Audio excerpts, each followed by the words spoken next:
Hello, my name is Hugh Templin, and I have produced a spreadsheet to assist artists in creating accurate perspective drawings. I'm an engineer living in Nova Scotia, Canada.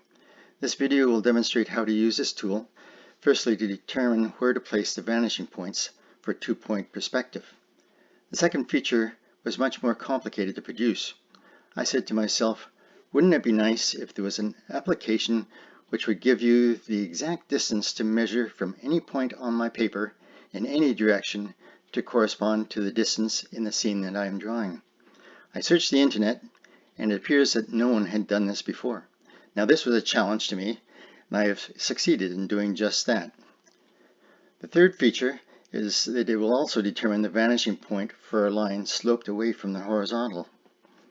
I'll show how to draw multiple buildings or other lines at different angles to the line of view and maintain the exact scale into the drawing.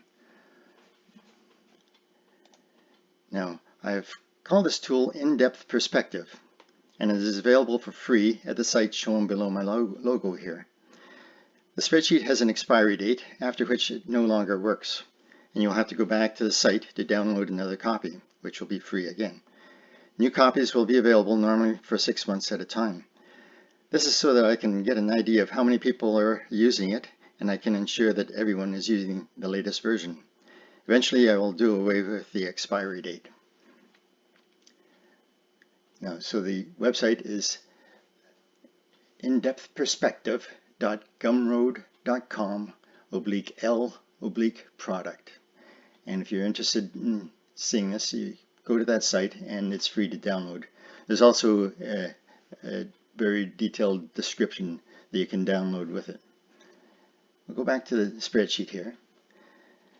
And this is the spreadsheet has the input and results in a table to the left and a graphical display representing a portion of the drawing on the right. There's an instructions tab where there are short reminders of each step in the spreadsheet, and there's more detailed at the website, as I told you. There's in this instructions tab for each portion of this table. It has a description here which is in point form, and it's a reminder of how to use each of these areas of the spreadsheet. Now, this is an Excel spreadsheet, but you do not have to know how to use Excel. It's just inputting data and getting results, which I'll show you as I go along. And the cells are protected so that you can't change things that you're not supposed to change. And even the results are free to be able to copy or paste someplace else, and there's a workspace down here below where you can save results if you want to. The cells in the table are color coded, with blue and orange cells being where you input information. The green cells is where you indicate what options you want. There are a few of those in the spreadsheet. And the yellow and purple cells are the calculated output. There's an area under the diagram that I showed you where you can paste results and perform your own calculations if you wish, if you know how to use Excel. I'll interject here for anyone who's not familiar with the use of vanishing points in perspective drawing. I'm not going to go into full explanation of this concept in this video because there are many other sites that have excellent explanations. A quick explanation is that all parallel horizontal lines, as viewed by the eye in a scene, recede to a single point at the horizon called the vanishing point. All lines that are at right angles to these lines recede to another vanishing point on the horizon. A drawing using these two vanishing points is called two-point perspective. And all vertical lines in the scene are represented by vertical lines on the drawing. In a photograph, when a camera is pointed upwards, vertical lines will recede upwards as well. And a drawing showing this is called a three-point perspective drawing. I will only be demonstrating two-point perspective in my video here. The diagram shows your drawing paper outline in blue, and it's labeled as paper, with a primary vanishing point VP1 and VP2 on the horizon, which is labeled here as this gray line here. The paper and vanishing points are centered in what I call the tabletop. I label it tabletop in this orange box here. It represents your paper being taped down on the table and vanishing points marked, possibly on small pieces of paper, taped to at those locations on your table. The vanishing points may be inside the paper boundary or outside. I'll show you how to choose the vanishing points first, which may be all that some people want from this tool, although it is capable of much more if you're willing to watch. The spreadsheet comes populated with representative data shown here. It is very flexible and you can change anything in the blue cells and the orange cells, as I'll show you. You have to decide on the drawing measurement units to use, and later the dimensions units you'll use for objects in the scene being drawn. I recommend using metric for the drawing with centimeters as unit of measure. Metric rulers come with centimeters marked and divided in tenths as millimeters. This makes it easy to use the decimal input and output of the spreadsheet, and millimeters are small enough for most drawings.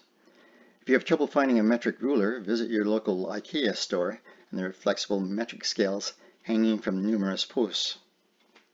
I've set the cells to show 2 decimal places, which is down to 1/10 of a millimeter, which you can estimate with a sharp pencil point. I'll explain the scene dimensions later. The basic data in the upper portion of the table, in this area here, above that gray bar here, all that data remains fixed for the whole drawing once you put pencil to paper. But you can experiment with these to see how they affect your composition after inputting some of the other information. The size and orientation of your drawing paper are the obvious starting points. And I've got paper height and paper width here. I've started with 28 centimeters high by 38 centimeters wide, which is a standard watercolor paper size.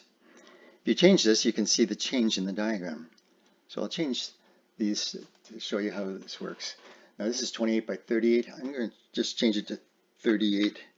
You entered 38 and you press enter on your keyboard, and then 28 and enter, and that enters those 2 dimensions, but you don't see the results in the drawing or in the calculations until you press calculate button, and then you'll see the change in your vanishing points.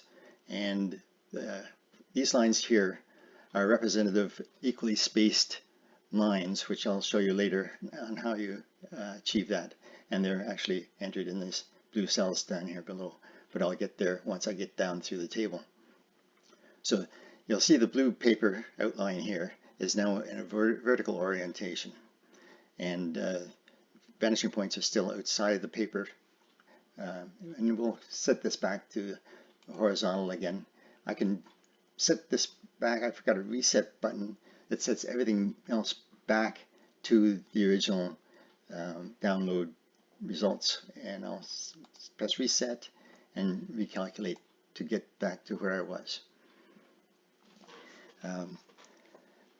So the paper size changes and diagram is scaled to fit in the tabletop box here again. So the next decision is your angle of view, and that's I provided for input the equivalent 35 millimeter camera lens, and it's now called a standard sensor lens. So you'll see in your digital cameras where they're quote lenses as equivalent 35 millimeter. So I give representative wide angle, normal, and long focal lengths. For wide, that's a medium wide, which is 28 millimeter. Normal, they call the normal 50 millimeter lens is what the eye normally sees. And this is a medium long telephoto, but you can use any focal length you want in this box here, equivalent camera lens. Right now I've got it set to 28 millimeters, which is the wide lens focal length. And it gives a good proportion to illustrate my diagram. That's why I chose it. Many cityscape photographers use 35 millimeter lens, which is a semi-wide, and although 50 is considered the normal eye view. So if I change this lens here, to see a more dramatic change in here, I'll change that to 90 millimeters. I'll just enter 90 in the box, press enter on my keyboard, and then press calculate. And you'll see how these lines, equally spaced lines, change and where the vanishing points end up. Now you see that it's a little more difficult to see what the changes on your paper because it scales everything to fit in my tabletop. And you'll see the vanishing point 2 goes way out to the right because I fixed the vanishing point 1 in one location. And we'll see that down here where I've got a VP1 is 30 centimeters from the center of the paper, and VP2 goes to 300 centimeters, which is off to the right. Now, in order to see the change in the lines and where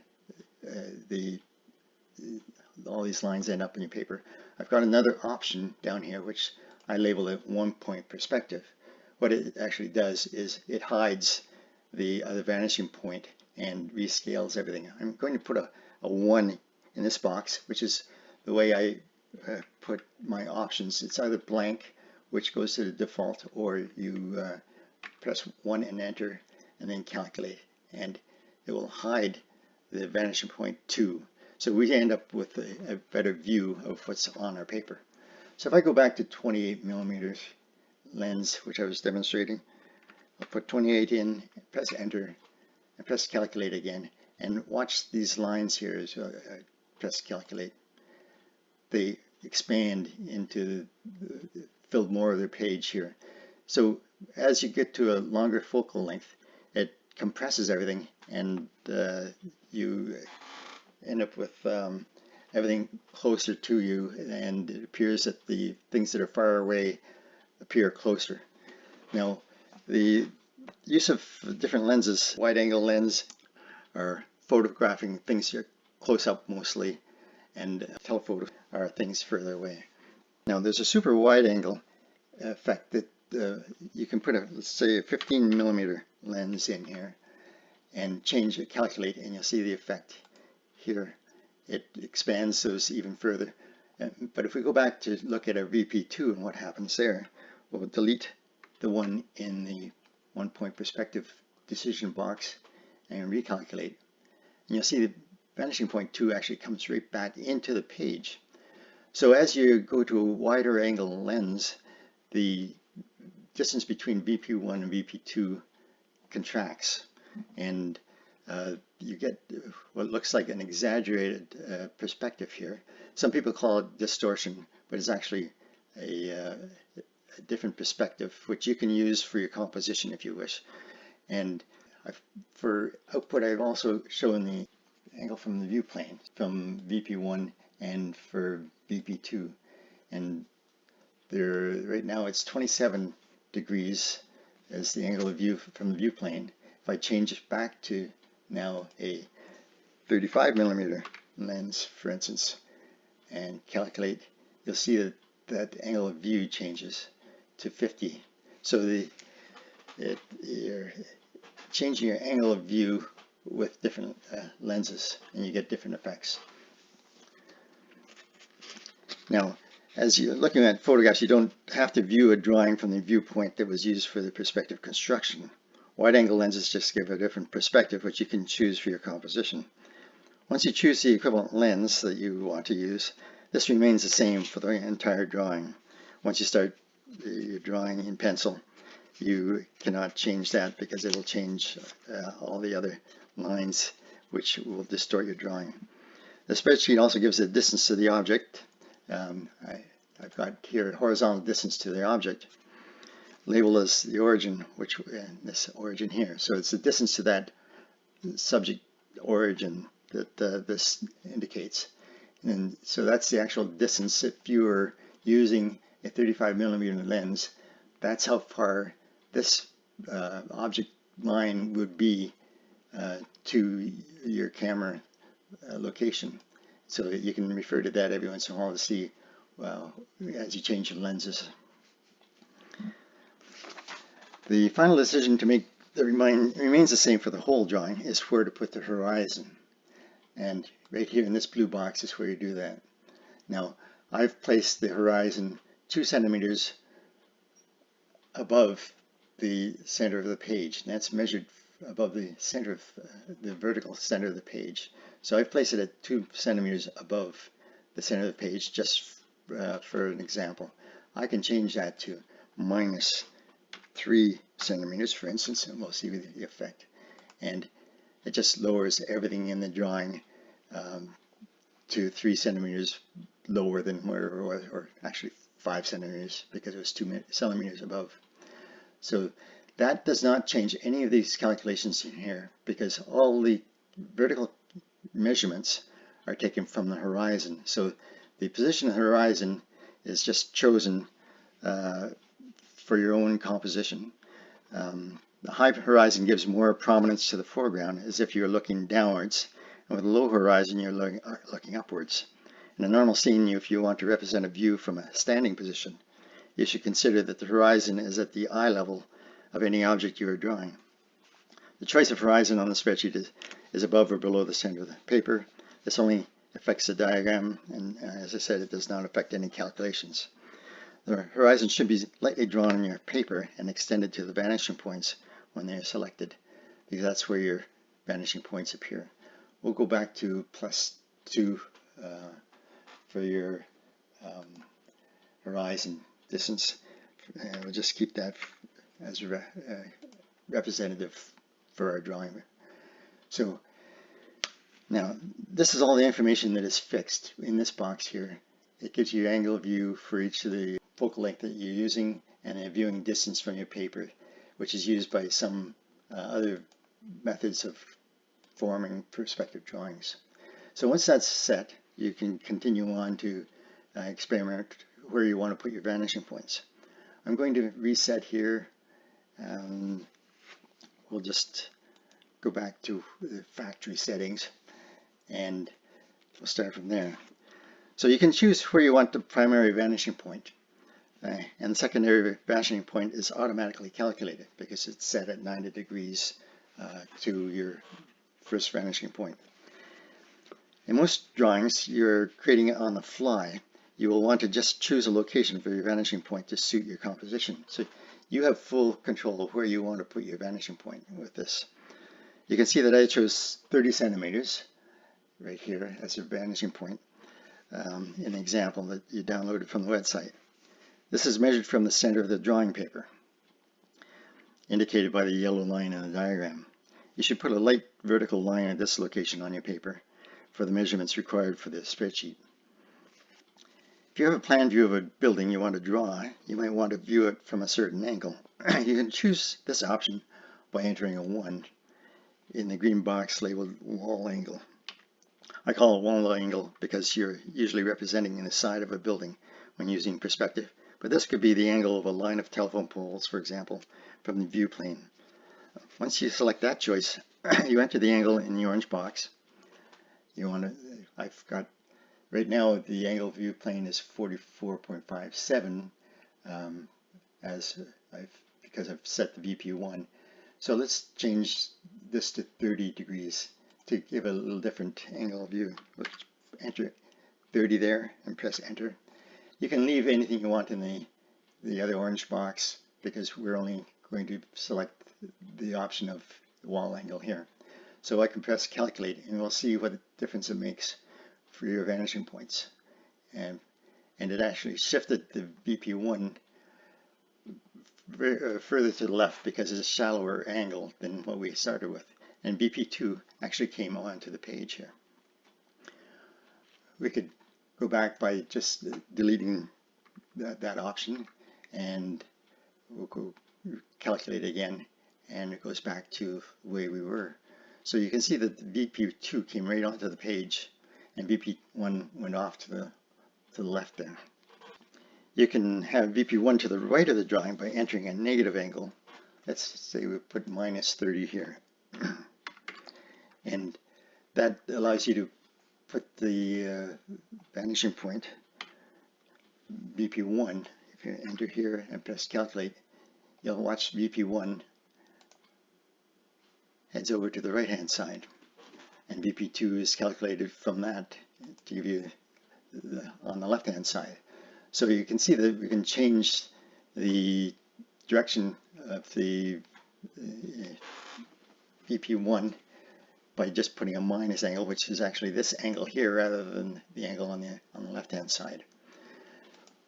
Also, when we're talking about the positions, you can put we recalculate here, put us back to where we were.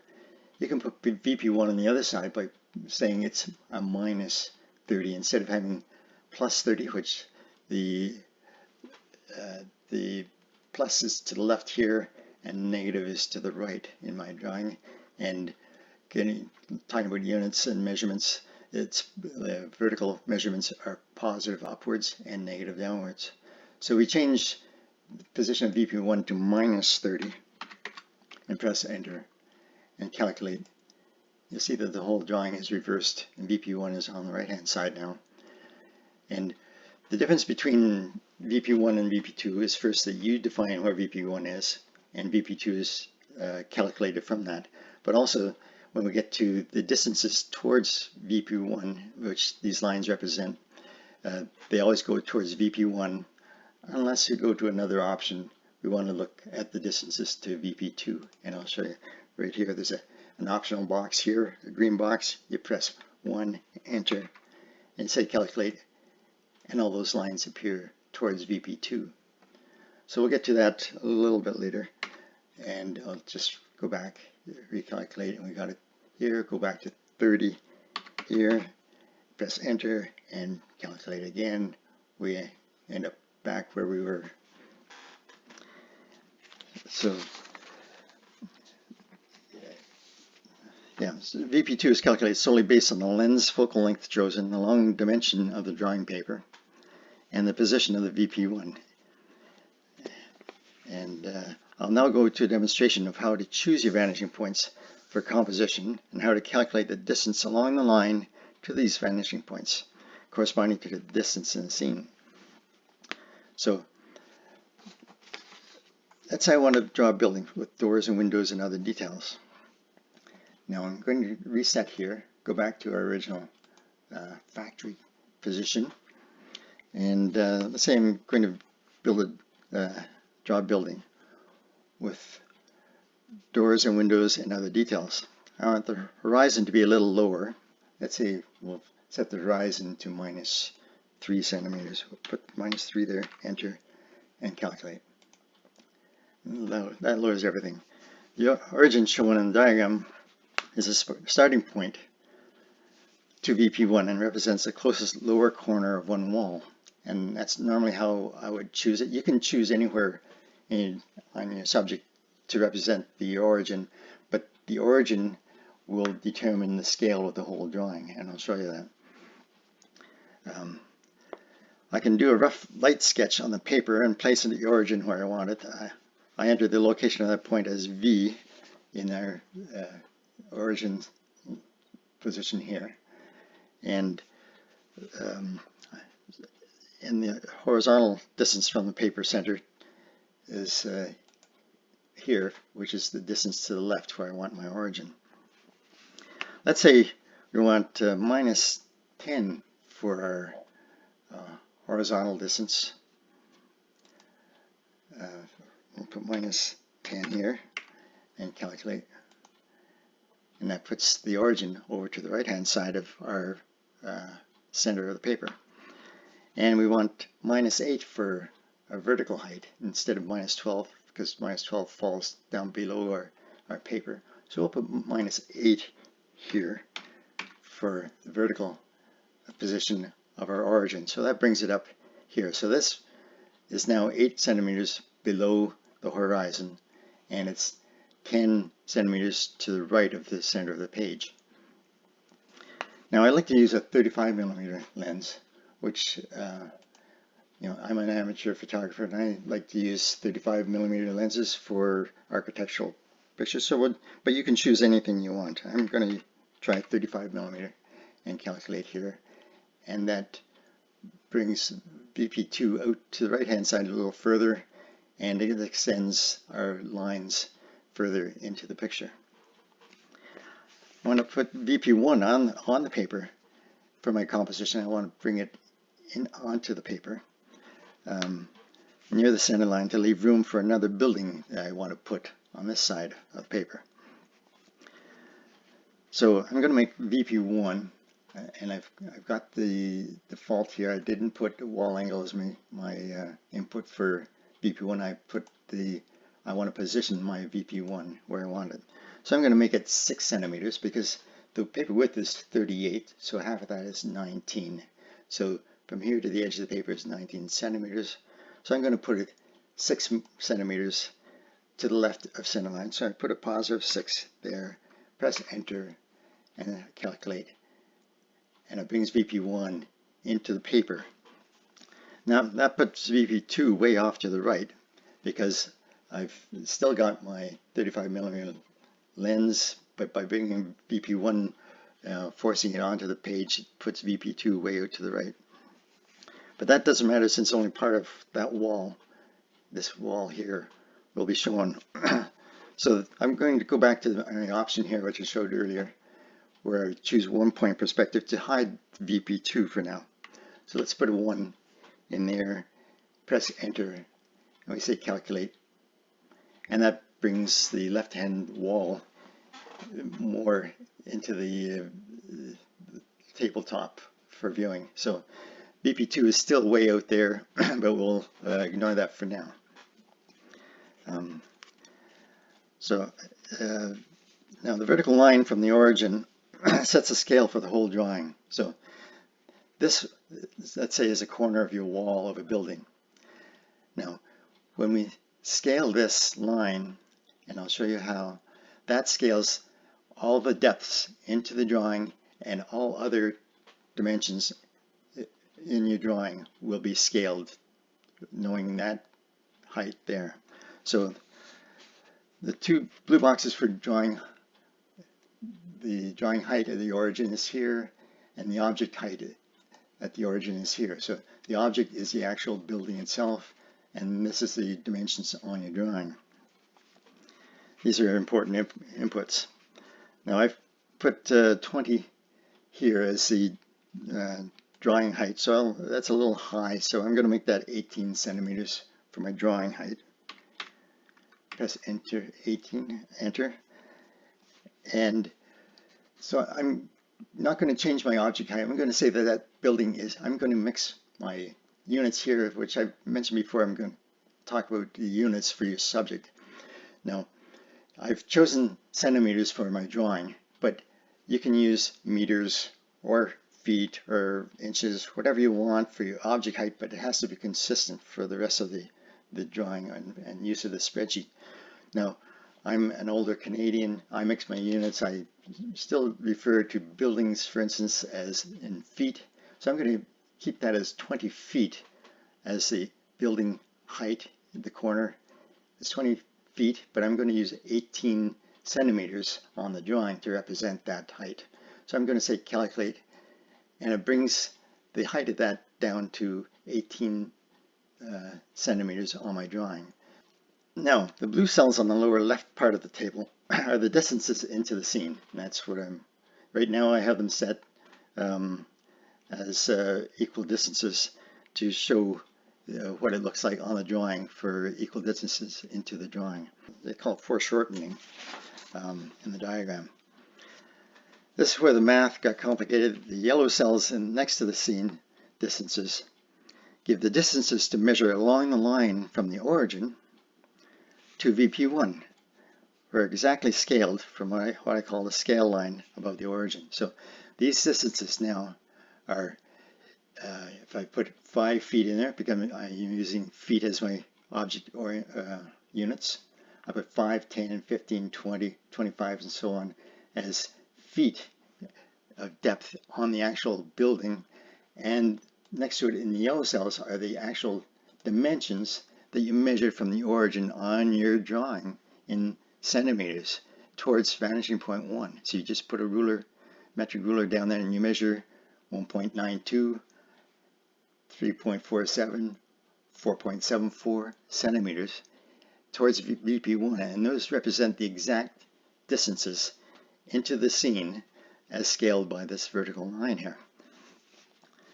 Now, these are, that was where the very challenging math came in, and I'm quite good at trigonometry and geometry, so it was a unique opportunity to use my math skills.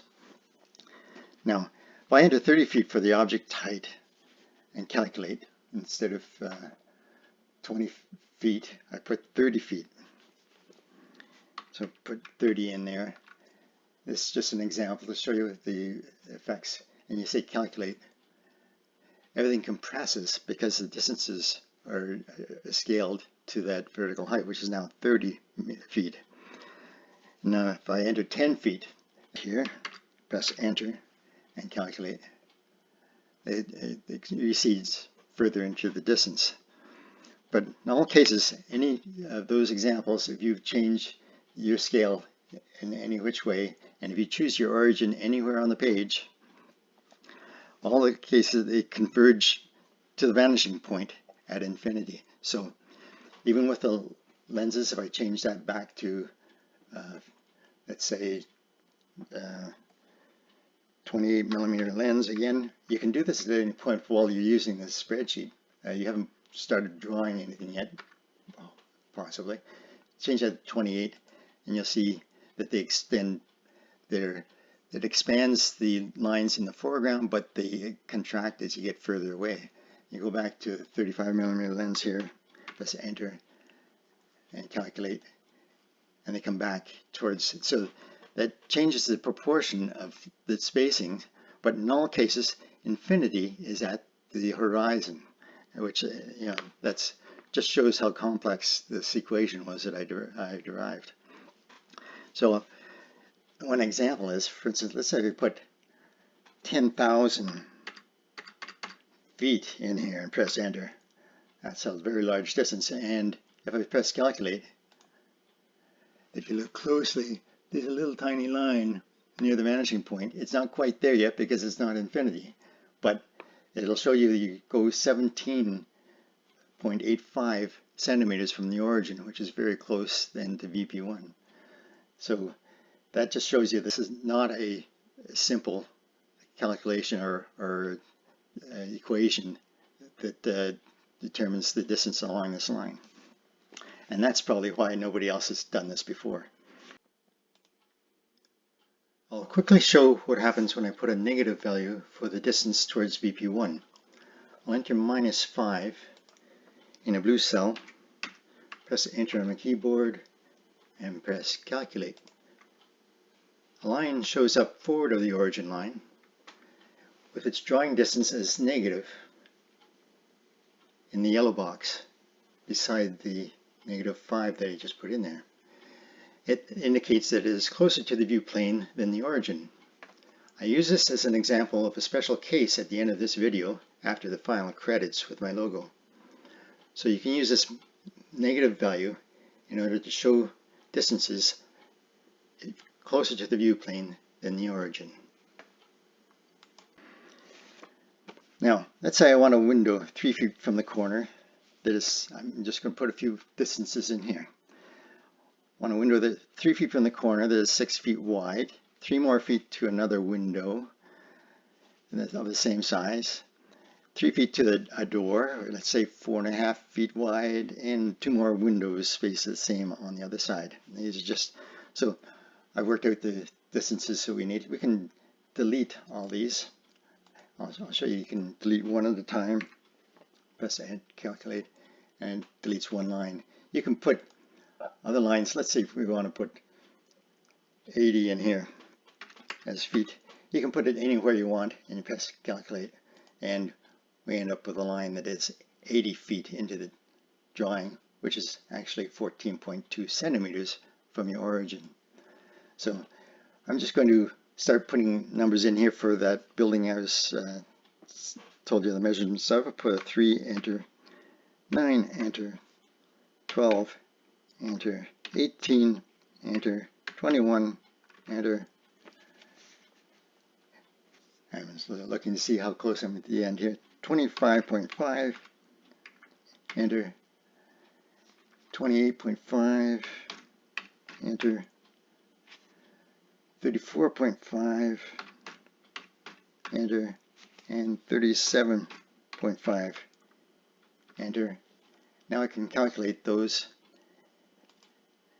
and you'll see the different spacings. So this is 3 feet from, and then with a 6 foot window, another 3 feet, and a 4.5 foot wide doorway, another 3 feet, and then my other window, which is, what did I say it was? But these are the new spacings. And these are the distances along the baseline. And so you can scale up here knowing that this height is 18 feet high. You can scale off. Let's say your window is 2 feet above the ground. You scale here knowing that's 18. You can do some calculations in this workspace if you wanted to find out what height that would be. And on your drawing paper, then you'd scale that off and you'd just draw a line to the base of the window towards vanishing point 1. And this is the roof line that you can then on your paper draw down to VP1. So this just shows you how you can enter dimensions of the actual building, and you can then scale off on your drawing the exact distances. And this you will not find anywhere else on the internet, as far as I can tell. So assuming the window spacing is the same on the other wall, we want to have a look at, see what happens on, we'll get vanishing point 2 back. So by deleting the option 1 in our option box there and calculate, we'll see where VP2 is. Now it is way out there again, but let's just say I wanted to see the depth towards VP2 using those same dimensions, assuming it's the same distance of windows and doors, and we'll put a 1 in there to show VP2 and press enter and calculate. And you see those dimensions extend further out towards VP2 because it's further away.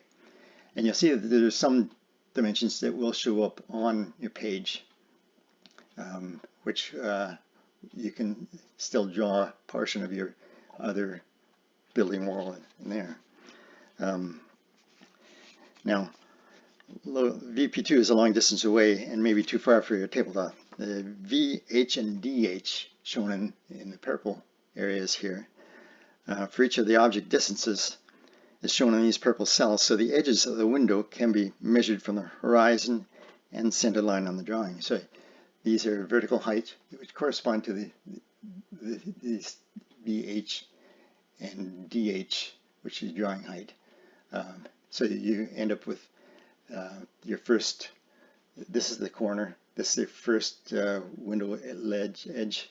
The vertical height from the center of your of the horizon, is 7.82 centimeters below horizon, and the horizontal distance is minus 14.98 centimeters, which is to the right of the center of your page. And the drawing height then is the height of the wall to the ceiling of that line there is 17.59 centimeters. So you can actually go on your drawing and scale those off and draw them instead of having to measure out towards VP2, which may be a long distance away. Now, going back to the VP1, we'll delete this for now. Press enter. We'll display the box. We don't want to. We want to go to 1 point perspective as well. 1 and enter, calculate, and here we are. I want to add a building with the lower corner along a line from there. I want to add another building. Let's see, down in this area here. I want to add it with the lower corner along a line from the origin to someplace, let's say out here, like along this line here. I want to put a new origin of a new building. So I'm going to put it 6 centimeters for VP1 in outside of the left edge of the paper. So that'll be 25 centimeters. 6 plus 19 makes 25. So I'm going to put 25 centimeters here, enter, and press calculate. VP1 goes outside of the page, and so I want the corner of my new building to be somewhere in this area. Well, I guess that the distance along that lane to be about 70 feet. I want it to be out here someplace. So I'm going to just put 70 in here. Instead of the 3-foot mark here, I'm going to put 70 in here. Enter and calculate. And that shows up over here. So that's where I want the corner of my new building, and I want it to extend this way perhaps. That's not quite as far as I want, so I'm going to try 80 feet. I'll change that to 80 and recalculate, and it goes out here. That looks pretty good. Now I want to copy and paste the corresponding purple cells for that 80 feet to V, H, and DH to arrive at my new origin. So I'm going to I can right click on that cell there and say I want to copy that. And that's the V for my new origin. So I put that up in the V area. I right click and I press this 1, 2, 3, which means the value of that I want to put in that cell there. Now I take the H, right click, copy. For H, I go put it in this position, say paste, so it goes in there. And the DH, which is a drawing height, which is the height of that line on my drawing, copy that, and I paste that in the DH area here. So I end up with a new origin. The object height stays the same, because I want to do this similar building in that location. So the object height was still 10 feet. I'm going to keep it as 10 feet there. So I go calculate, and I end up a new building going off towards VP1 from that location, and it's all to scale. These distances remain exactly the depth as measured before, but they're from a new origin. So this has recalculated all these distances towards VP1, and these are the distances here from that origin towards VP1. Now let's look at VP2 to see what it looks like. So we'll go back here, delete this here, and recalculate and display our VP2. Now that's way out there. Now you see that the angle of the wall is minus 34 degrees. The distance is minus 54 centimeters. So that angle I want to change maybe to 45 degrees, try to get VP2 closer to my page. And so I can change that to minus 45 degrees here. No, that actually is the calculated area, and that doesn't matter if I change that because it's going to be recalculated. This is the angle I want to change. I want to put this as a 1 here, enter, and put minus 45 degrees here, enter, and calculate. And that brings VP1 over in this direction, and all these dimensions are heading towards VP1. And these are the same spacings as I used in the original building. So that brought VP2 in close here, and VP1, which is allows you to put your vanishing points on your tabletop, which are closer. Like VP1 now is only about 37 centimeters from the center of the page, and VP2 is also just about the same from the center of the page. This is now a new building at a different angle to the view plane. We kept some of the window and door dimensions so we can add the others or change them. This building will probably be partially hidden by the previous building that we did, but if you've drawn your previous building on your piece of paper, you can then just draw up to that edge of where we were before. Now, I have another feature I want to show you. We want to put a 10-degree ramp up this side of the building, and that is not, it will no longer be in the horizontal plane, which would be set by these two vanishing points. And that's where my third feature of this spreadsheet comes in. That's down here where there's slope angle. Now, let's say I want a 10 degrees, like I said, and put 10 degrees in here, which will be the angle of the slope from this line, so upwards. Positive is upwards, and negative angle is downwards. So I'm going to have a 10-degree slope, and this tells you, if I press calculate, well, I'll first put a 1 here to display it as well. Enter is my option. I want to show my sloping vanishing point. So the option is to display it here, and I put the angle here, and I say calculate, and it shows the vanishing point for the sloping plane, which will be sloping upwards along this wall because it's in this direction of VP1, but upwards by 10 degrees. So this shows the actual line that a 10-degree slope will take on that wall. A dashed line here shows up from the VP1 to the VPS.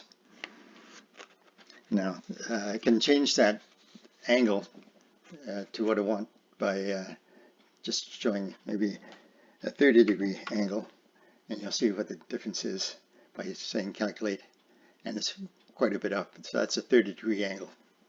We go back to 10 here, enter, and calculate. So this is the end of my demonstration of how you can use the spreadsheet for designing your drawing as you wish. You can use it to try out different lenses.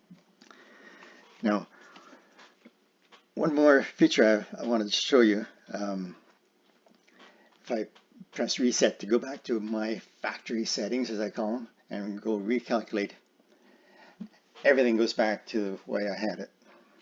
Now, one thing I wanted to say also was that if you decide you use a certain paper size all the time and you want a certain lens most of the time, instead of starting with my settings here, you can change those to whatever you want and then calculate, and then you can save this whole file as your own file name, and you can put the lens size and paper dimensions, for instance, in your file name. So that could be then your default as you bring it in. Or when you press reset, it'll go back to my settings. But then you can also reopen your default file to start where you want to go. Now, one more feature is move my vertical distance to the horizon to +10, for instance, and calculate. And that puts the origin, quite a bit high in your page. But then you enter a minus for the drawing height, which is DH here. Let's say we want minus, and I'll just show you what that does. Put a -20, for instance, in here. And it gives you a warning. It shows that these two have to be the same sign. I put a negative here, so that means that OH has to be minus as well. And if I press calculate now, you're going to get a mess of a drawing because those two aren't matched. But I'll show you anyways. I'll calculate, and it ends up with a mishmash in the middle of your page. So now we want to put -20 here to match the units. And your warning now disappears, but you recalculate, and you'll see that it drops the lines from your line from the origin to VP1 downwards instead of upwards. And it's just something that the mathematics turned out, so I thought I'd leave it in for anybody who wants to drop lines from the roof line, for instance, instead of the baseline. And it's just another feature. The mathematics turned out that way, so I left it as a feature. Now, so that's about all I have to show. I've used just about every feature of the drawing. Down here, I've put the expiry date, which is, for this example, is 1st of August 2023, and I give the website where you can go to download a new copy. And I'll just go back to my logo and the web page, and you can copy this down, go to that website, and you'll see that there's an option of payment, but do not put a payment in there because I will not receive, I'm not taking any payment for this. Just put a 0 for the product cost and press the button to receive a download of this spreadsheet. And you'll also find a copy, a PDF version of the detailed instructions that you can download as well. So thank you very much. I hope you enjoy this, and I hope you use it and spread the word, because this is a unique capability for anybody doing perspective drawings. Stay tuned for a description of a special case, which is a bit technical. Going back to the spreadsheet,